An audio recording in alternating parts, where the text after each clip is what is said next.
Meetings, meetings, meetings, meetings. Meetings all the time. Meetings about this, meetings about that. Meetings are important, but so many people waste time in meetings. And it's not about the length of the meeting, it's about the communication, the leadership within that meeting. So in this video today, there will be some stuff here that you can take on board as a leader to improve the quality of your meetings.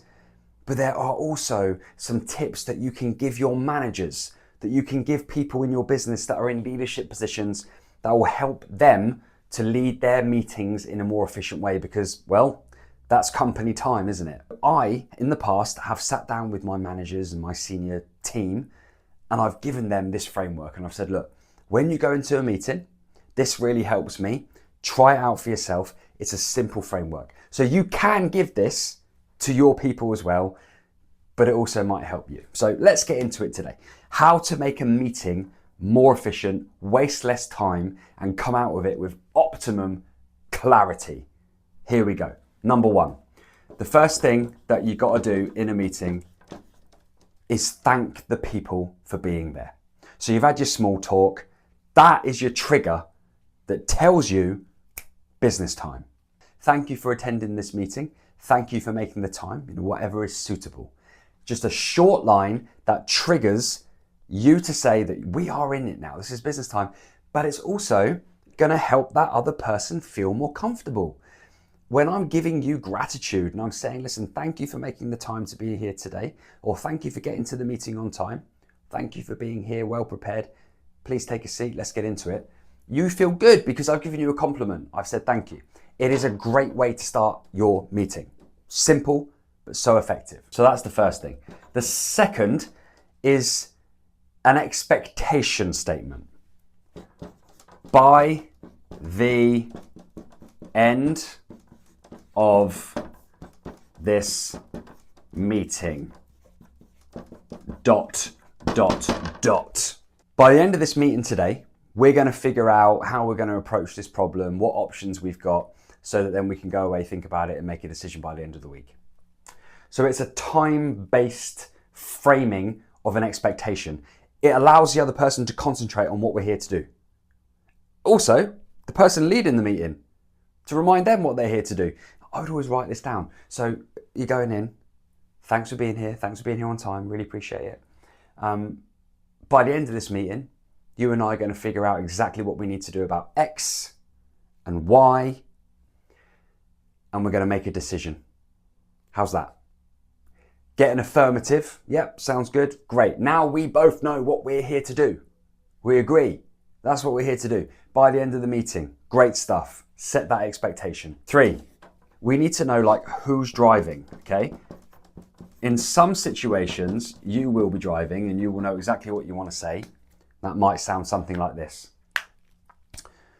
Right, so let's look at the thing. Okay, here it is. What I like about it is this. What I think we need to improve is that. What do you think? So we're driving. We're going, right, this is what we're doing here. Bang, bang, bang. Now you. In other examples, we want to hand the steering wheel over to them straight away. And this is how we do that. Right, where shall we begin? Right, what do we need to look at first? Okay, what do we know? Okay, what's the problem? Hand over the steering wheel, let them drive, and then you are then using your leadership and your ability and your communication to navigate through the rest of that conversation until that objective has been absolutely found and met. Point 4, to be clear. Okay, so to be clear, today we talked about this. We figured out that we got to do this thing. And just to be clear, you said this and I said that.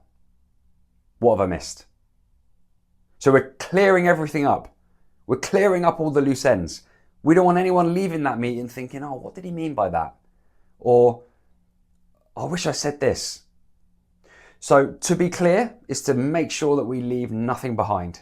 We summarize it and then we ask, what questions do you have? What questions do you have?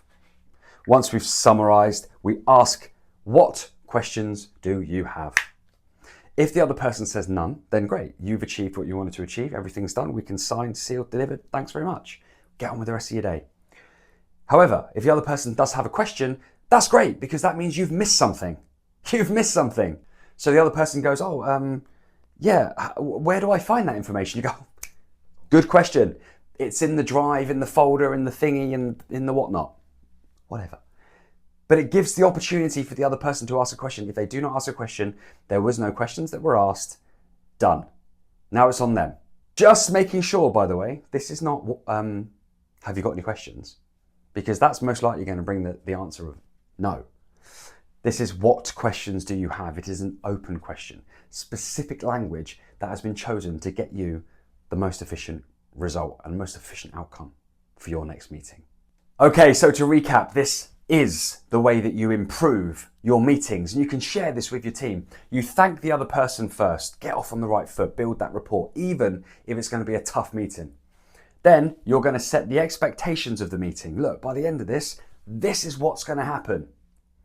Number 3, you're going to decide who's driving. Like, is it you or is it me?